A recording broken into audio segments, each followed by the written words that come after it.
Moje ime je Jura Šebalj, naravno Tin Srbić, on je glavna zvijezda ovdje, a nalazimo se, pogledaj, Tin, kako se ovo zove?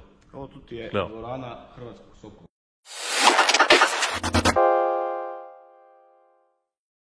Tin je sad objasnio da postoji jedna prva vježba gdje se odvajaju pravi gimnastičari od onih koji nikad neće postati. A ta vježba je koja, molim te? To ti je, znači ovdje imamo jamu sa spužvama. Evo pokažem. Dakle, čekaj onda... Nemoj reći jama. Pa jama se dakle, zove. imamo, znači to je jama sa spužvama, što moramo napraviti? I onda se popneš na galeriju tu gore. I sad S koliko metara?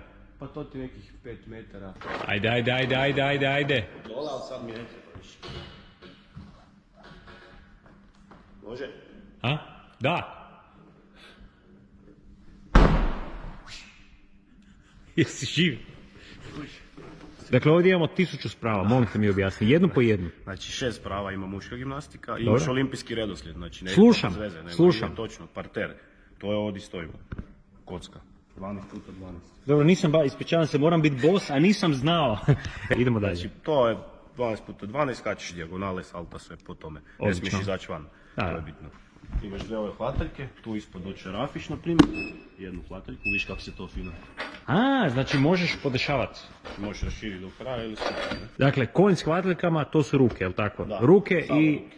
Samo ruke. Mislim, i trup, ali nogama ne smiješ dirati. Možeš samo doskočiti na kraju. Aha, okej.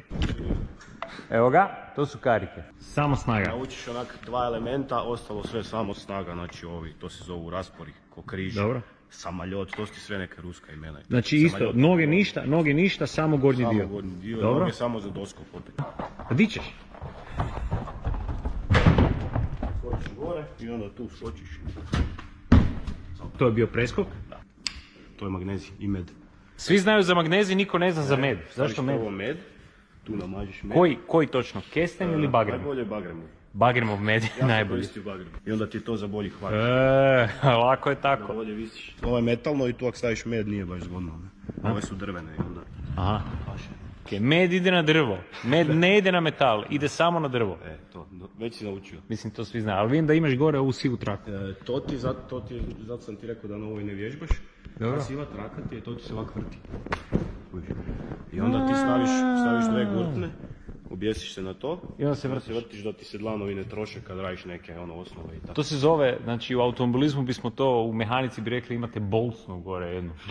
Pa da, imaš bolcnu i onda se vrti. Tuljac. Tuljac, bolcna. Ok. No, zamotaš se za nju i onda ti Dakle, kuć ne ti si troši svjetski ruke. prvak u ovome. Da. Da li na natjecanjima imaš tuljac ili ne? Ne. Ne. Na natjecanjima je ova pritka, bez ičega. Ok, na natjecanjima samo znači... Jer na tuljcu se zamotaš, ne možeš se pustiti pa uhvatiti jer si zamotan. Aha. A ja moram malo i puštati i hvatati. Greda je uska, samo sad ću ti reći ovako. Stani, ja ću ti reći točno, 15 cm. Ovo ti nije 10 cm, ovo ti je 12 cm. Ajmo reći 11. Ha? 12. Zašto muškarci ne rade, nemaju disciplinu na gredi? Ne znam. Mislim, Ne kak znam. ne, znamo, svi znamo Da. zašto. Bilo bi malo Zato što bi nezgodno. bilo bolno, može biti jako bolno, ali ja se divim svim ženama koje uspijevaju napraviti Apsolutno. salto na gredi. Pa ja ti Ja sam- ne bi se usudio za ne znam kakve novce ili nešto da idem sad salto tu. On se ne bi A usudio cijeli za život nikakve radim. novce, ali zato Cijeli nije život. problem sa 5 metara skočiti do zgora, gasi. Ozljede me interesiraju. Svaki dan te nekaj boli. Znaš kak mi ti imamo za onaj jedan dan kad dođeš na trening, ako te niš ne boli, cijeni taj dan i sjećaš se tog dana jer sljedećih ne znam koliko mjeseci neće biti takav dan. Koliko ti je trebalo pripreme za olimpijadu? Kad kao znaš kak svi govore, to je već kako kažu kliše, kao cijeli život. Ali baš samo za olimpijadu, ja bih rekao jedno 5 godina da je bilo podsvjesno sve što sam radio zapravo priprema za olimpijske. Koliko je tu snaga, priprema tijela, a koliko je priprema glave? Pa ja bih rekao da je važnija glava, evo iskreno. I to dajmo reći 70% psihane, a ostalo je tih 30% moraš stvarno biti fizički spreman. Jer ako si ti fizički spreman ko zmaj, a ako nisi sposoban na natjecanju tu tremu ili te neke stvari izbaciti iz glave, onda to nažalost ništa ne vredi. Koliko dugo traje nastup? Sam. Pa moja Znači, vježba, egzekucija ona. moja vježba ti traje oko 50 sekundi. 50 sekunda. Ajmo doći do minutu. Do minutu. Sve radiš za tih 50 sekundi. I nemaš 2 pokušaja, nego jedan. Kolika je konkurencija? Ogromna. Znači ti imaš to ono sve, ono najveće one zemlje i najjače u svijetu koje su, ne znam, i gospodarski najjače, su i u gimnastici najjače. Znači imaš od Japana, Kine, Amerike, Rusije, Francuske, Švicarske, Španjolske, znači ono sve zemlje u svijetu, malte ne, osim naravno onih manje razvijenih, imaju jako dobre gimnastičare. Da mi reci, gdje su ti noge? Dole su. Čučim. Čučim i Čekaj, sjedim. sad čučiš ili sjediš točno? Čučim i sjedim u isto vrijeme. Ili ja sam se, samo malo, moram se pohvaliti. Da sam se skroz zavalio, meni je super. Evo, a znaš šta ću ti reći? Gledaj, dobra mi je gimnastika. meni je super. Samo malo mi kratka ruka. Dobro, znači jesi siguran? Ne bi se odavde mislio sad cijeli dan. Gurtne? To su one kamionske gurtne, nisu? Skoro. A? Samo fali ti čekrč. Znači ovo nije ručnik, ovo je znojnik. Ne, ovo je znojnik. A to je obična čarapa.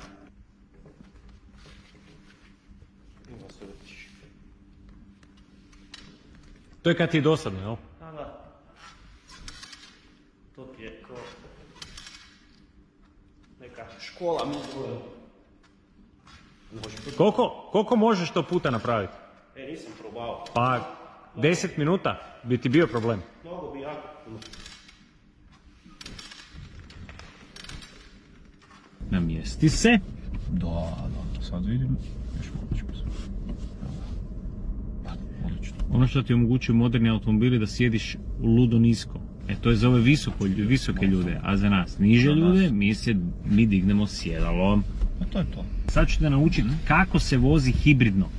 Pa ćemo ići na Tuškanac, zato što gore imamo i uzbrdice i nizbrdice. To hibridi jako vole. Dakle, imaš spoj, slušaj me sad dobro.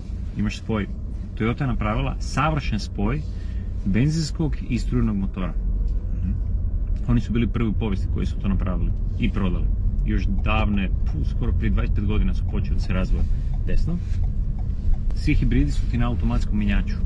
To je takozvani e-CVT. On je unbreakable, neće mu se nikad ništa dogoditi. Idu preko 500.000 bez problema, samo da znaš. A onda na 600.000?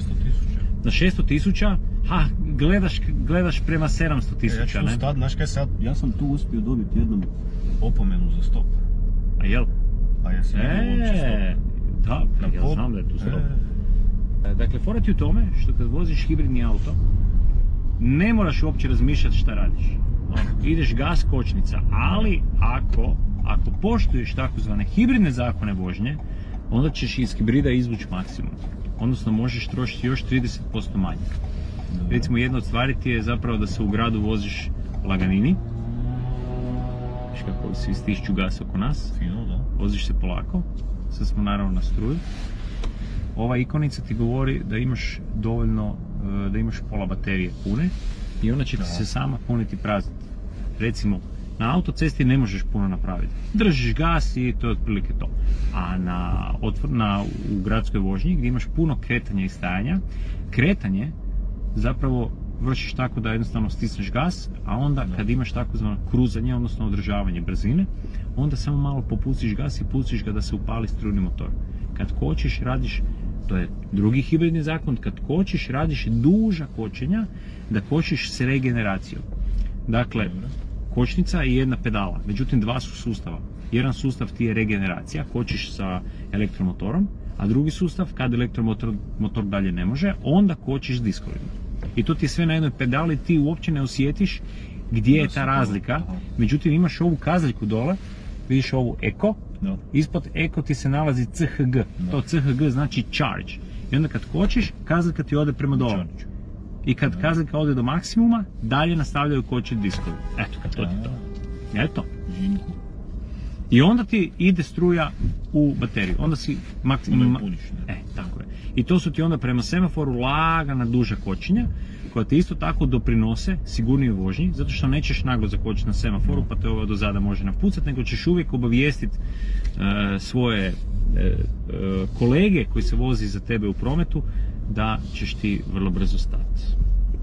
Evo, sad pusti gas i sad vidiš gore su upalili ovaj mali EV, mali autić koji kaže EV.